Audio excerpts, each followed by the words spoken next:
Hello. In this video, I would like to take a look at gameful pedagogy and how gameful pedagogy is presented in two case studies of classroom games, Kingdom Quest, which was a game for world history students in high school, and Earth Quest, a game for earth and environmental science students in a high school.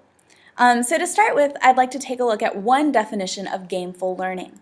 There are several definitions out there, but for the purpose of this video, I'm going to analyze these two games using one definition, and this definition comes from Holden and Kupperman. Okay.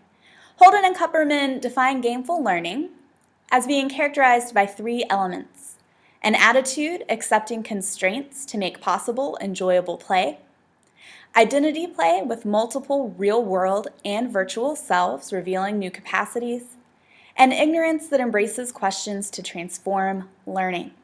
I'd like to take a look at each of these characteristics a little bit more in depth and think about how they are exhibited in Kingdom Quest and Earth Quest. So let's take a look at the first characteristics, accepting constraints. One thing that's true about all games is that the participants have to accept the rules or the constraints that they would not have to accept in typical everyday life. This acceptance of those challenges and rules that are not necessary in reality are part of what makes a game enjoyable and engaging and challenging for the participants. In Earth Quests, students had to accept the constraints in a variety of ways. One way that they accepted constraints was by buying into the game scenario itself. Students were asked to imagine that they were aliens who wanted to colonize an area on Earth.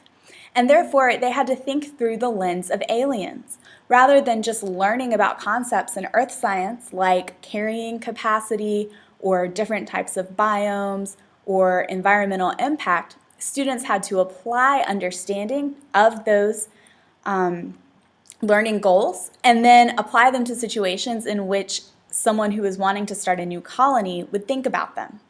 If you had information about carrying capacity, how could you create a sustainable colony on Earth? They also had to buy in constraints in various quests that they were asked to complete. So, for example, in Mission 2, students were asked to develop a guide to assist other people who would be following them through outer space to Earth to establish the colony. This was a safety guide to explain to fellow aliens how to survive the different layers of Earth's atmosphere.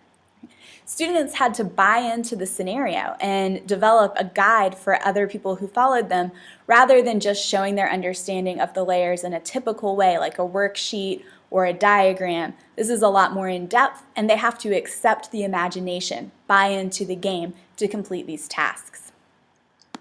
In Kingdom Quest, the most prevalent constraints that students bought into were the constraints posed by the feudal system. When students drew a particular role in the feudal system, such as queen, knight, or peasant, then they had to accept the constraints that came with that role. For instance, serfs and peasants had no autonomy in Kingdom Quest. Everything they had to do had to be approved by the lord or lady they served, and they had to go up the chain of command before they could do simple tasks or even ask the teacher a question. Students had to buy into these constraints and buy into the privileges and obligations of their characters to make Kingdom Quest work in such a character-oriented way. The second characteristic of games that Kupperman and Holden identify is identity play with multiple selves.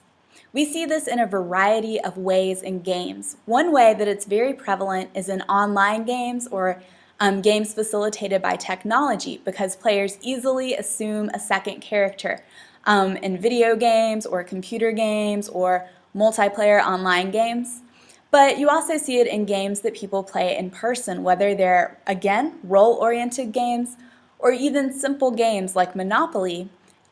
Players accept another identity and another goal outside of their typical everyday identity and their typical wants and needs in real life. In Earth Quest, the best way that students had multiple selves was through the use of their colony. So when students were divided into colonies, that really became their lens through which they played out the rest of the course. So for example, this colony, students drew the biome of the rainforest, and then they were allowed to select anywhere on Earth that had a rainforest to establish their colony. As a colony, they decided to establish themselves in Cape York, the peninsula in Queensland, Australia. And so they completed research about this particular ecosystem and this particular community. And then every other mission in the game asked them to find information that specifically related to this location on Earth. For instance, when we studied weather, students were tracking the weather in Queensland. This allowed them to have a particular focus for the environmental concepts that we were studying and gave them a lens through which to view it.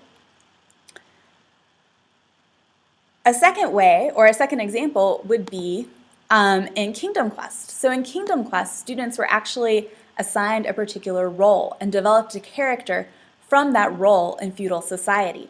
So here's one example. My role in Kingdom Quest was actually a multiple self, or a second self, and that was the self of the fantastical Empress Pratina. And I created a character page that had an avatar for myself, as well as a short paragraph to introduce me to the class and the game. I asked my students to do the same thing.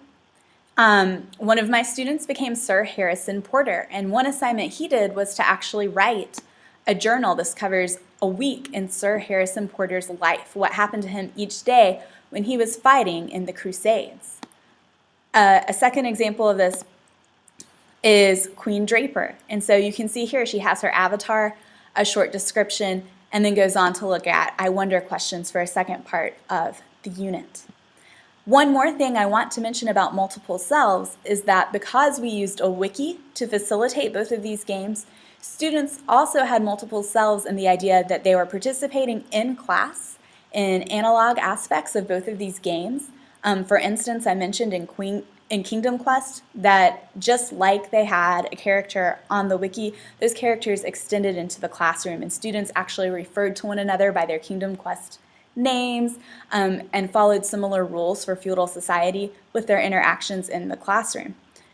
But they were also had an online presence, and so students often chose to actually log into the wiki using these names. They were able to develop profiles based on these characters, like I showed you, and the same is true in EarthQuest, that students were actually mediating the game, participating both online in a virtual space and in the classroom in an analog environment to create a hybrid learning experience and hybrid identities. The final aspect of games I want to mention is ignorance. And the idea of ignorance is that you have to know what you don't know in order to figure out how to master content or how to truly learn new things and develop understanding of the world around you. Truly educated people, truly intelligent people ask good questions. And part of this idea behind ignorance is teaching students how to ask good questions. The simplest example I have of this is in Kingdom Quest. And so in Kingdom Quest, the final mission asked students to develop I wonder questions. Students were assigned a topic related to the Middle Ages and Renaissance, and then they used their I wonder questions to guide a research project related to that topic. So this particular group was researching medical practices during the Renaissance, and you can see that the student has listed several I wonder questions. What types of medicine were used? How did they do medical research? Were people accepting of new technologies? What kind of tools did they use for surgery? This group became very, very engaged in this project and took it in a whole direction that I could have never anticipated. They were fascinated by the gruesome nature of medicine during the Middle Ages and really did a lot of outside research to find out things. And in their culminating project, they created an online exhibit to explain some practices of Renaissance medicine to their peers and to other people on the internet. And they did that in the format of a blog, but they had a choice of what tool they wanted to use to present their online exhibit. In EarthQuest, one example of ignorance is that students were asked to complete a quest in Mission 6 where they were actually making predictions about weather. So they were tracking the weather in their colony in whatever real-world location they had selected. And they did this over a period of 5 days. And for each day, they collected the data, as you can see here in step 1. But after they collected the data, they then made predictions about data for the following day. So making those predictions, asking good questions, exploring their own ignorance to gain an understanding of weather patterns and how air masses interact to produce weather on Earth. They were also asked to reflect about that. So what was the difference in your predictions? Why was your prediction either correct or incorrect? What information did you use or misuse to arrive at that hypothesis? I have an example of one student. This is just the data he collected, but then he actually did his written reflection and his predictions on paper and turned those into me later on.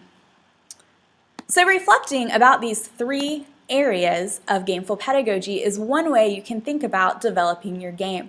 Does your game have constraints that are not necessarily necessary in everyday life that participants have to accept to participate? That helps add the element of fantasy or the element of fun. It also creates a safe place for students to fail. If students don't master content and they've accepted those constraints, then their failure is just within the context of the game, and it's easy for them to start over again and to work again on mastering that content. If it has or feels like it's a real world consequence, like a failing grade, for instance, students are more likely to become discouraged and less likely to try again to master content they don't understand the first time. Does your game give students multiple identities? Is it character-based? Even if it's not a character-based game, does the game have challenges and missions and tasks that allow players to step outside of their real selves in everyday life and participate in another way from another perspective?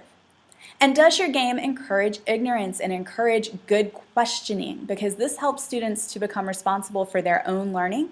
It also helps games to feel much more creative and much more player-driven, as opposed to just a puzzle that can be easily solved or a recipe to be checked off. This allows it to truly become a game with an unknown outcome, and that's a much more challenging and stimulating environment for learning. This has been a brief overview of gameful learning and one way to define gameful learning with some examples from games in my own classroom. Thank you for watching.